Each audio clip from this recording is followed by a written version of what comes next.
Bismillahirrahmanirrahim. Kita loncati satu.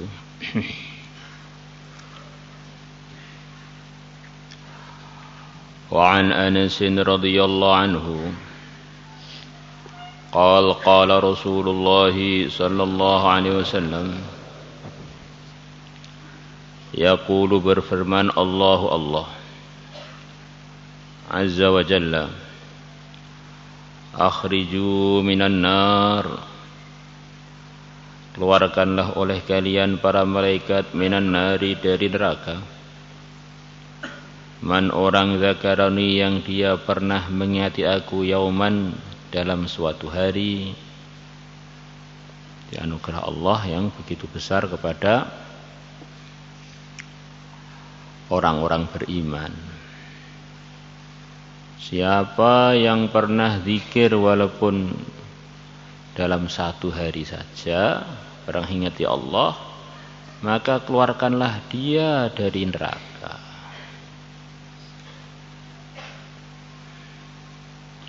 Au khafani, atau dia pernah takut kepada aku,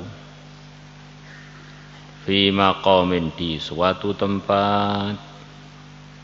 Yang terakhir ini lebih luar biasa lagi anugerah Allah yang diberikan kepada hamba yang beriman. Bukan pernah ingat Allah pada suatu hari, tapi pernah ingat Allah pada suatu tempat, walaupun kurang dari sehari, walaupun kurang dari 1 jam, walaupun kurang dari lebih sedikit dari itu, pernah ingat Allah di mana saja. Namanya nakirah itu artinya merata, sampai sekali pun itu bisa masuk di satu tempat tok, dengan waktu yang paling sedikit untuk ingat Allah pun bisa masuk. Tentu saja hadis ini tidak boleh untuk alasan kita malas untuk zikir. Saya di Al-Fatah itu sudah 8 tahun. Setiap hari zikir, lepas sholat zikir. Maghrib Isya, subuh maghrib, panjang lagi zikirnya. Sudah kebanyakan berenya. Wong zikir sehari, pernah zikir dalam suatu hari, itu sudah dapat janji dikeluarkan dari neraka. Pernah zikir di suatu tempat, dapat janji dikeluarkan dari neraka. Ya, saya ini 11 nggak ada potensi untuk masuk neraka sama sekali, wong zikir saya banyak.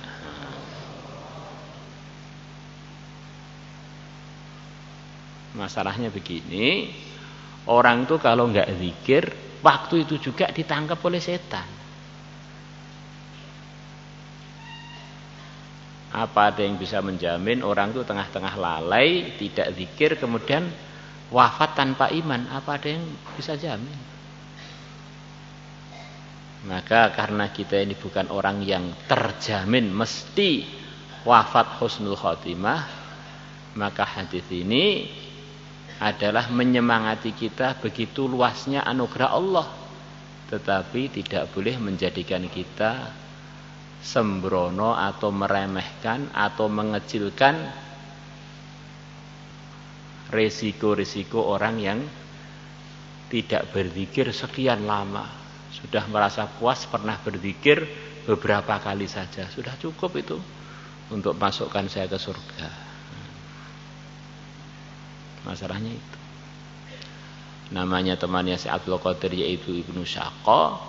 Zahirnya sebelumnya ini ya orang baik-baik aja, bahkan pelajar sukses, bahkan di Bani Abbasiyah termasuk orang yang sangat dipertimbangkan kepintarannya, sampai di posisi dia ini jadi utusannya negeri Islam waktu itu kalau ziarah atau utusan ke delegasi-delegasi ke luar negeri mewakili negara Islam. Sekali melepaskan pandangannya mengenai wanita yang cantik jelita semeluhai, itu dia kafir, akhirnya dia kasmaran dengan wanita itu, akhirnya ngelamar, mertuanya bilang boleh asalkan kamu meninggalkan Islam. Akhirnya dia ninggalkan Islam demi sarungnya, akhirnya dia mati tanpa membawa imannya. Sekali pelanggaran ngapus semua kebaikan sebelumnya sampai tanpa iman. Maka setan itu nggoda kita itu kan pinter. Khutuwat wala tattabi'u khutuwatis syaitan. Kalian jangan mengikuti langkah-langkahnya setan.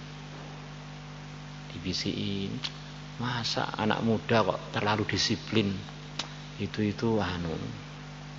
rugi kamu, masa muda enggak ngerasakan nakal.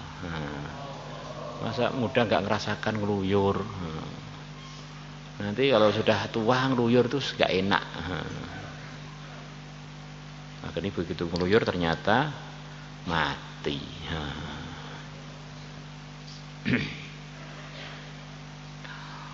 Wa an Abi Hurairah radhiyallahu anhu 'anil Nabi sallallahu alaihi wasallam.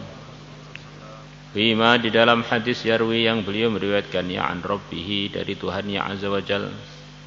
Annahu qala bahwasanya Allah telah berfirman, wa izzati demi kemuliaanku, demi kemenanganku, demi keagunganku, la ajma'u, aku tidak akan mengumpulkan ala abdi atas hambaku abdaini khawfaini, dua ketakutan,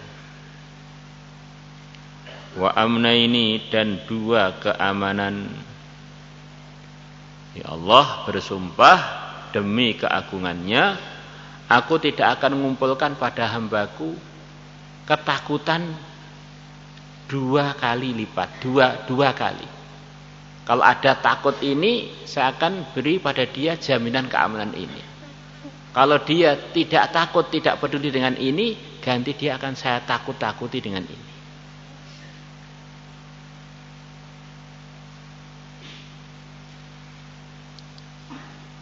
Idza khafani, kalau hambaku takut kepada aku, dia telah menggunakan takutnya di dunia untuk takut kepada Allah. Manusia ini punya sifat, dan itu merupakan kesempurnaan manusia, yang mana kalau dikelola dengan benar ini akan menyelamatkan akhiratnya dan dunianya. Namanya sifat takut. Orang dengan sifat-sifat takut, dia banyak selamat dari perkara yang bahaya untuk dia. Takut mati, akhirnya nggak berani minum racun. Takut mati begitu mobil mau nabrak dia ngeloncat atau lari. Karena takut begitu ada ular mau gigit dia menghindar. Coba kalau kita nggak punya takut, ada mobil mau nabrak, kita ganti tabrak. Ayo, berani saya. Jadi takut itu kita lihat dari sisi itu, dari Allah. Takut kelengkapannya manusia. Manusia kalau nggak punya takut itu nggak normal. Hanya takutnya itu dikelola untuk apa? Nah, kalau takutnya itu dia gunakan untuk takut kepada Allah, nah ini pengelolaan yang sempurna.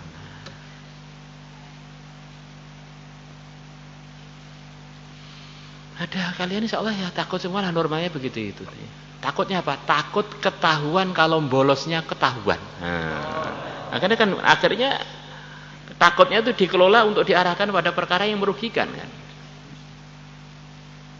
Takut dipermalukan makhluk, takut melarat, takutnya akhirnya sering tidak ada maknanya atau bahkan merugikan akhirat dan dunianya. Dengan Allah nggak peduli, tapi dengan yang lain-lain takut. Padahal takut dengan selain Allah itu belum tentu mendatangkan kebaikan, tidak selalu mendatangkan kebaikan. Idza khafani fid dunya, kalau dia takut kepadaku di dunia. Orang itu kalau takut kepada Allah akhirnya jadi takwa. Mengamalkan agama, menjauhi pelanggaran.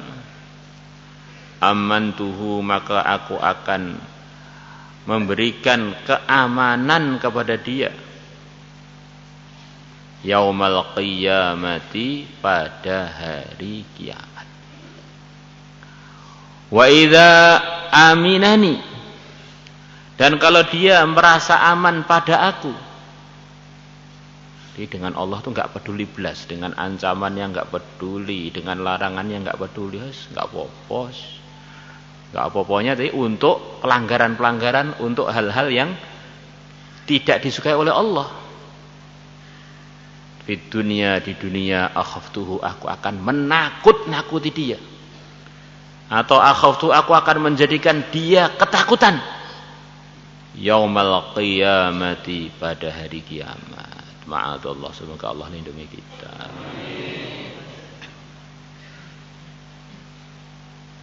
Rawahu Ibnu Hibban telah meriwayatkannya. Wa an Ibnu Abbas radhiyallahu anhu qala ma anzalallah. Dikata para ulama muhaqqiqin atau sebagian ulama, di dunia ini manusia, kita ini manusia, bahas manusia aja.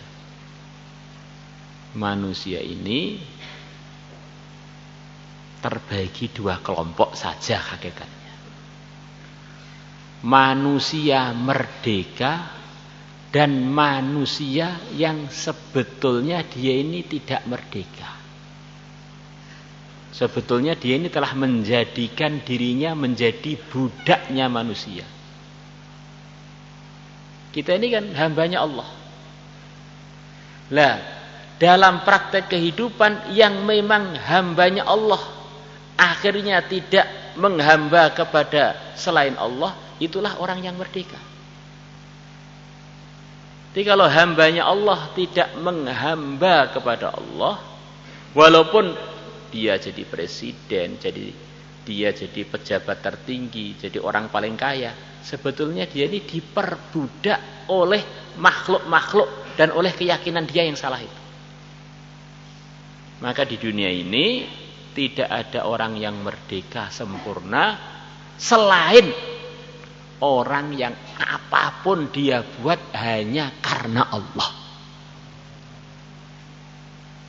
Marah karena Allah, senyum karena Allah, diem karena Allah, bergerak karena Allah, enggak bergerak karena Allah, melek karena Allah, tidur para Allah.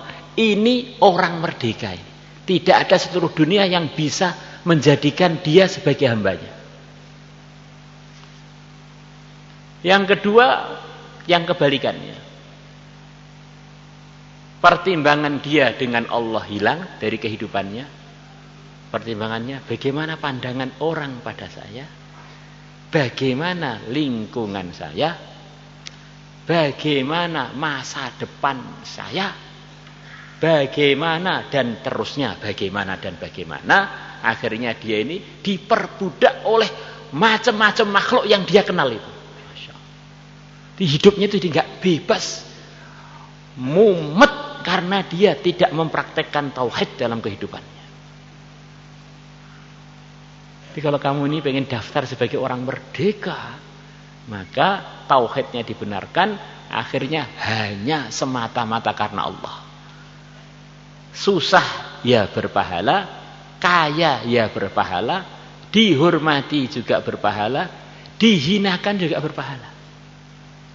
Tapi kalau orang itu bukan karena Allah, salah terus, dosa terus.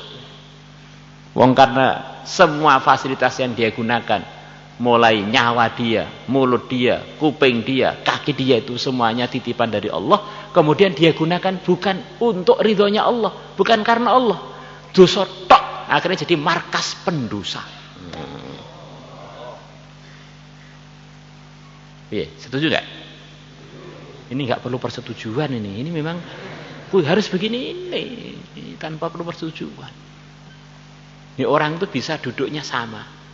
Satu majelis, satunya merdeka karena apa-apa karena Allah. Orang yang muwahhid yang dipraktekkan tauhidnya, satunya dia ini diperbudak oleh sekian banyak makhluk yang dia kenal. Apa pertimbangannya gimana? nilai penilaiannya orang, gimana komentarnya orang, gimana nanti saya dengan orang-orang. Dengan Allah sama sekali enggak dia pertimbangkan. Padahal kalau orang itu pertimbangannya orang itu sulit untuk dipahami karena orang itu digerakkan oleh Allah. Makhluk itu sudah dipahami karena semuanya digerakkan oleh Allah. Tetapi kalau orang itu langsung saya dengan Allah harus baik, nanti dia akan diridhoi Allah, dengan semua makhluk akan menjadi orang terbaik karena dia ikut ridhonya Allah. Akhlaknya menjadi terbaik, ngomongnya terbaik, sikapnya terbaik, langkahnya terbaik, hidupnya terbaik, matinya juga terbaik. Itu kuncinya itu di situ itu. Wa Ibnu Abbas radhiyallahu anhu qala ma anzalallah, ketika Allah telah menurunkan azza wajal ala nabihi, atas nabinya hadil ayat ini, ayat ini, ya ayyuhalladzina amanu qu anfusakum wa ahlikum nara waquduhan nas wal hijarah. Hai orang-orang beriman, jagalah diri kalian dan keluarga kalian naran, dari masuk neraka saja. Waquduha, yang mana bahan bakarnya neraka, annasu adalah para manusia, wal hijaratu dan batu-batu. Talaha, Nabi telah membaca ayat tersebut. Talaha Rasulullah telah membaca ayat tersebut sallallahu alaihi wasallam. Zata yaumin, suatu hari, ala ashabihi, pada sahabat-sahabat beliau. Fa kharra fata maghsyiyan alaih, maka menjungkallah seorang pemuda dalam kondisi pingsan. Langsung ada yang hadir itu, seorang pemuda langsung pingsan dengar firman Allah dibacakan tadi. Fa wada'an nabiyyu yadahu, maka Rasulullah sallallahu alaihi wasallam meletakkan tangan beliau yang mulia ala fuadihi, atas jantungnya tersebut. Diletakkan di jantungnya. Masih hidup enggak itu? Fa idza huwa yataharraku, maka ternyata laki-laki itu bergerak-gerak. Faqala, maka bersabda Rasulullah sallallahu alaihi wasallam, ya fata, wahai pemuda, qul, katakanlah olehmu, la ilaha illallah. Faqalaha, maka fata tersebut pun membacanya dalam pemahamannya sebagian surah. Kemudian pemuda tadi wafat. Fabasyarahu bil jannah, maka Nabi berikan berita gembira pemuda itu bil jannati, dia adalah masuk surga. Faqala ashabuhu, maka sahabat-sahabatnya Nabi berkata kepada Nabi, ya Rasulullah, wahai Rasulullah SAW, amin bainina, apakah dari sebagian antara kami? Apa maksudnya? Apakah fadilah tadi khusus untuk dia, bukan untuk kami semuanya? Amin bainina, fadilah dia engkau beritahu bahwa dia ahli surga, itu bukan untuk kami semuanya, hanya untuk dia saja. Qal, Nabi bersabda, awama sami'tum qaulahu ta'ala, apakah kalian tidak mendengar firman Allah Ta'ala, dzalika, anugerah itu, dapat macam-macam anugerah termasuk surga, liman khafa maqami, bagi orang yang takut keberadaanku. Di antara maksudnya khafa maqami, takut kalau nanti disowankan kepada Allah. Wa khafa wa'id, dan dia takut ancamanku, diwa'idi, aslinya gitu. Tidak untuk semuanya. Untuk orang iman yang punya sifat ini. Kalau kalian punya sifat ini ya masuk, kalau enggak ya enggak. Wallahu a'lam. Rawahul Hakim wa qala sahihul isnad. Semoga Allah anugerahkan kepada kita ridhonya. مولاي صل وسلم دائما أبدا على حبيبك خير الخلق كلهم هو الحبيب الذي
صلاة الله